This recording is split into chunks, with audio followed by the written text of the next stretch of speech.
அன்புக்குரிய மாணவ செல்வங்கள் அனைவருக்கும் இனிதான வணக்கங்கள்.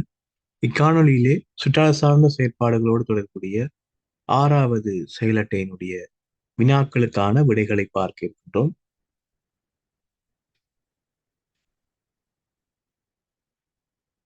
அந்த வகையிலே முதலாவது வினா, பின்வரும் பூக்களில் 6 இதழ்களை கொண்ட பூ எது? தரப்பட்ட 3 பூக்களையும் அவதானித்துக் கொள்ளுங்கள். வெட்சிப்பூ, நாகலிங்கப்பூ, அலரிப்பூ. இதிலே 6 இதழ்களை கொண்ட பூவாக இரண்டாவது விடையாக அமைந்திருக்கிற நாகலிங்கப்பூ அமையும். முதலாவது பூ வெட்சிப்பூ 4 இதழ்களை கொண்டது. அலரிப்பூ 5 இதழ்களை கொண்டது. அடுத்த வினா, மூலவர்ணங்களில் ஒன்றாக அமையாதது எது? மூலவர்ணங்கள் உங்களுக்கு தெரியும், 3 நிறங்கள் இருக்கின்றன. சிவப்பு, நீலம், மஞ்சள். இவை மூன்றும் மூல வர்ணங்கள் என்று அழைத்துக் கொள்வோம். ஆகவே இங்கு அமையாதது என்கின்ற போது முதலாவது விடையாக இருக்கின்ற பச்சை நிறம் ஒரு மூலவர்ணம் அல்ல. மூன்றாவது வினா, அருகில் உள்ள குறியீடு வெளிப்படுத்தும் கருத்து யாது? தரப்பட்ட குறியீடினை அவதானித்துக் கொள்ளுங்கள். இது குப்பைகளை இங்கே போடவும் என்கின்ற கருத்தை வெளிப்படுத்தக்கூடிய குறியீடாக காணப்படுகின்றது. நான்காவது வினா, பின்வருவனவற்றுள் கட்புல செவிப்புல சாதனம் எது? கட்புல செவிப்புல சாதனம், அதாவது பார்த்தும் கேட்டும் எங்களால் தகவல்களை பெற்றுக்கொள்ளக்கூடிய வகையிலே எங்களுக்கு உதவி செய்யக்கூடிய சாதனமாக இருப்பது எது என்பதுதான் வினா. முதலாவது தொலைக்காட்சி, இரண்டாவது வானொலி, மூன்றாவது பத்திரிகை. இதிலே கட்புல செவிப்புல சாதனமாக காணப்படுவது முதலாவது விடை தொலைக்காட்சி. அடுத்த வினா, இறைச்சியை மாத்திரம் உணவாக கொள்ளும் விலங்கு எது? அதாவது மாமிச உண்ணி, ஊனுண்ணி. இறைச்சியை மாத்திரம் என்கின்ற போது அது மாமிச உண்ணி அல்லது ஊனுண்ணி என்று அழைத்துக் கொள்வோம். தரப்பட்ட 3 பிராணிகளையும் அவதானிங்கள். நாய், மான், புலி. இதிலே நாய் ஒரு அனைத்து உண்ணி பிராணி, மான் ஒரு தாவர உண்ணி. இங்கே இறைச்சியை மாத்திரம் உணவாக உட்கொள்ளக்கூடிய ஊனுண்ணியாக இருப்பது மூன்றாவது படியாக இருக்கக்கூடிய புலி. அடுத்த 6வது வினாவை அவதானியுங்கள். நூல் நிலையம் ஒன்றினுள் செய்யக்கூடாத செயல். நூல் நிலையம் ஒன்றினுள் செய்யக்கூடாத செயல். முதலாவதாக சத்தம் இடாமல் புத்தகங்களை வாசித்தல். இரண்டாவது விடை வாசித்த புத்தகங்களை குறித்த இடங்களில் வைத்தல். வாசிக்கும் புத்தகங்களில் பல்வேறு அடையாளங்களை இடுதல். இதிலே நூல் நிலையம் ஒன்றிலே செய்யக்கூடாத செயல். ஆகவே இந்த 3 விடைகளிலே 2 விடைகள் செய்யக்கூடிய செயல்கள் இருக்கின்றன. ஒன்று சத்தமிடாமல் புத்தகங்களை வாசித்தல், ஏனையோருக்கு இடையூறு ஏற்படுத்தாத வகையிலே நாங்கள் நூல் நிலையத்திலே நடந்து கொள்ள வேண்டும். அதே போல வாசித்த புத்தகங்களை குறித்த இடங்களிலே, எந்தெந்த இடங்களிலே நாங்கள் எடுத்தோமோ அதே இடங்களிலே மீண்டும் வைக்க வேண்டும். அது நூல் நிலையத்திலே போட வேண்டிய ஒரு நல்ல ஒரு பண்பு, நல்ல ஒரு செயற்பாடு. மூன்றாவது, வாசிக்கும் புத்தகங்களில் பல்வேறு அடையாளங்களை இடுதல். இது செய்யக்கூடாத ஒரு செயலாக இருக்கும். ஏனெனில் நூல் நிலையம் பொதுவான ஒரு பொதுவான எல்லோருக்கும் பொதுவானதாக இருக்கும். ஆகவே எல்லோருமே பயன்படுத்த வேண்டிய புத்தகங்களாக இருக்கும். நாங்கள் இந்த ஒரு அடையாளங்களோ அல்லது இந்த ஒரு சேதத்தினையும் பயன்படுத்துகின்ற புத்தகங்களுக்கு ஏற்படுத்தக்கூடாது. அடுத்த வினா, பின்வருவனவற்றில் தொற்றாத நோய்க்கு உதாரணமாக இருப்பது? தொற்றா நோய். 3 விடைகளையும் பாருங்கள். வாந்தி பேதி, நீரிழிவு, டெங்கு. இதிலே நீரிழிவு தொற்றா நோய்க்கு உதாரணமாக அமைவதாக இருக்கும். இது மிக முக்கியமான ஒரு பகுதி. உங்களுக்கு பாடத்திட்டத்தில் இருக்கின்றது. தொற்று நோய், தொற்றா நோய், இந்த 2 விடயங்கள் மிக மிக முக்கியமானது. பெரும்பாலும் இறுதி பரீட்சையிலே வினாக்களாக வருகின்ற ஒரு பகுதியாக இருக்கிறது. ஆகவே முழுமையாக சரியாக கற்றுக் கொள்ளுங்கள்.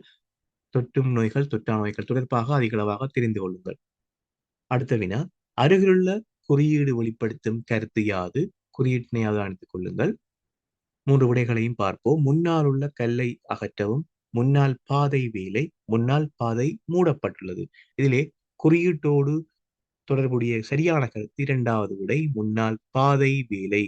ஒரு வீதியிலே பாதை வேலை நடைபெறுகின்ற போது வீதியால் பயணிப்பவர்களுக்கு அறிவுறுத்தல் முன்னரே வழங்கப்படும். அவ்வாறான ஒரு குறியீடுதான் முன்னால் பாதை வேலை. ஆகவே நாங்கள் பயணிக்கின்ற போது இந்த குறியீட்டை அவதானித்தால் அந்த பகுதியை நாங்கள் அண்மிக்கப் போகிறோம். ஆகவே அவதானமாக பயணிக்க வேண்டும் என்பதற்காக இந்த முன்னாள் குறியீடுகள் வீதி குறியீடுகளிலே வழங்கப்படுகின்றன. 9வது வினா, பல்லாங்குழி என்பது? முதலாவது விடை மருந்துகள் தயாரிக்கும் முறைகளில் ஒன்று. இரண்டாவது விடை கிராமிய விளையாட்டுகளில் ஒன்று. மூன்றாவது தொடர்பாடல் முறைகளில் ஒன்று. பல்லாங்குழி என்பது கிராமிய விளையாட்டுகளில் ஒன்று. இது ஒரு கடந்த கால வினா. அடுத்த வினா, வரலாற்று முக்கியத்துவம் வாய்ந்த புனித நகர் எது? வரலாற்று முக்கியத்துவம் வாய்ந்த புனித நகர். நம்ம நாட்டில் இருக்கக்கூடிய மாவட்டங்களிலே புனித நகர் என்று அழைக்கப்படுகின்ற ஒரு மாவட்டமாக, ஒரு இடமாக அனுராதபுரம் காணப்படுகின்றது. ஞாபகத்திலே வைத்துக் கொள்ளுங்கள். இதுவும் ஒரு கடந்த கால வினா. இந்த வினா கடந்த காலத்திலே இடம்பெற்றிருக்கின்றது. ஆகவே ஞாபகத்திலே வைத்துக் கொள்ளுங்கள்.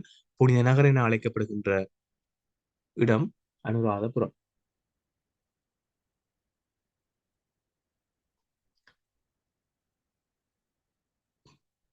11வது வினா,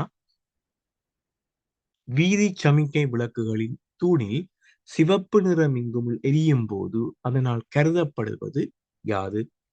வாகனத்தை நிறுத்துக என்பதாகும், வாகனம் பயணிக்குக என்பதாகும், வாகனம் பயணிப்பதற்கு ஆயத்தமாக என்பதாகும். இதிலே வீதி சமிக்கை விளக்குகளிலே விளக்கு தூணிலே சிவப்பு நிற மின்குமிழ் எரியும் போது வாகனம் நிறுத்துக என்பது அவருடைய கருத்தாக இருக்கும்.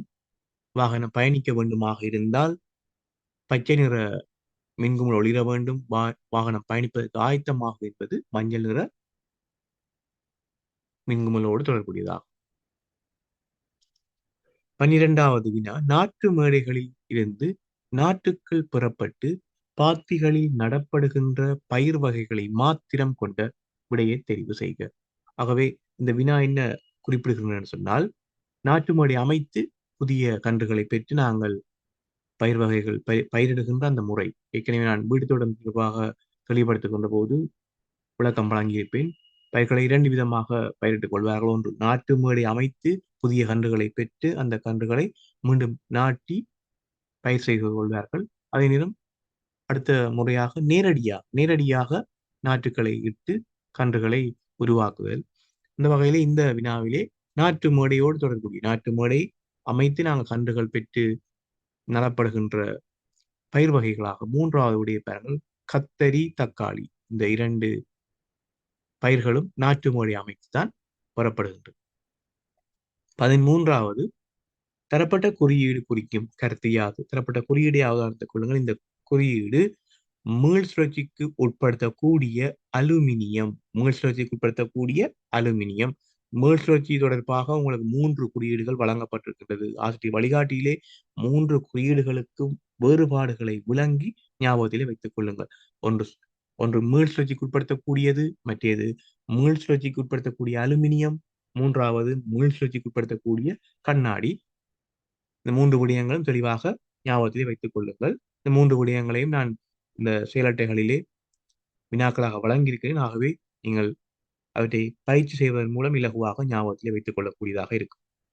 14வது வினா, மரவள்ளி கிழங்கில் அதிக அளவில் அடங்கும் போசனை பொருள். மரவள்ளி கிழங்கிலே அதிகமாக கார்போஹைட்ரேட்டுகள் காணப்படுகிறது. அதாவது மாப்பொருள் அதிகமாக காணப்படுகிறது.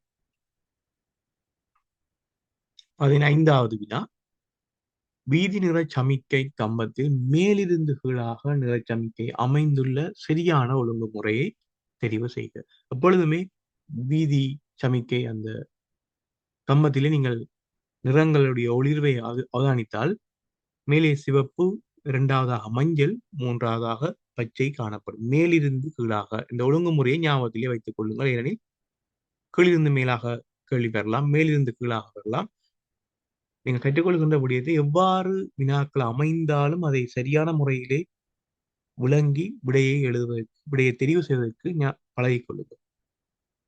16வது வினா, உலைத்துருத்தியை பயன்படுத்துபவர். உலைத்துருத்தியானது கொல்லன் பட்டறையிலே பயன்படுத்துகின்ற ஒரு உபகரணமாக காணப்படுகிறது. ஆகவே பயன்படுத்துவர் கொல்லர். 17வது வினா, காற்றின் மூலம் தொழிற்படும் சங்கீத உபகரணம் அல்லாதது. முதலாவது விடை மிருதங்கம், 2வது கொம்பு வாத்தியம், 3வது மகுடி. இதிலே காற்றின் மூலம் தொழிற்படும் சங்கீத உபகரணம் அல்லாதது என்கின்ற போது, காற்றின் மூலம் தொழிற்படுகின்ற உபகரணம் உங்களுக்கு தெரியும், துளை கருவிகள் என்று அழைத்துக் கொள்வார்கள். துளைகள் அங்கே காணப்படும். இதிலே கொம்பு வாத்தியம் மற்றும் மகுடி இந்த இரண்டுமே காற்றின் மூலம் தொழிற்படுகின்ற உபகரணங்கள், அதாவது துளைக்கருவிகள். முதலாவதாக இருக்கக்கூடிய இந்த மிருதங்கம் ஒரு தோற்கருவி. ஆகவே அல்லாத உபகரணம், காற்றின் மூலம் தொழிற்படுகின்ற சங்கீத உபகரணம் அல்லாதது மிருதங்கம். 18வது வினா, அருகிலுள்ள குறியீடு வெளிப்படுத்தும் கருத்து யாது? இது ஒரு எச்சரிக்கை, அபாயம் என்கின்ற விடயங்களை, இந்த கருத்துக்களை வெளிப்படுத்தக்கூடிய குறியீடாக காணப்படுகிறது. இது தரம் 3 ஆசிரியர் வழிகாட்டியிலே இந்த குறியீடு வழங்கப்பட்டிருக்கிறது. 19வது வினா, இலங்கையில் அனைத்து அரச பாடசாலை மாணவர்களுக்கும் அரசாங்கத்தினால் இலவசமாக வழங்கப்படுவன. இது ஒரு கடந்த கால வினா. நன்றாக நீங்கள் அவதானித்து விடையை தெரிவு செய்ய வேண்டிய ஒரு வினா. ஏனெனில் 3 விடைகளையும் அவதானித்துக் கொள்ளுங்கள்.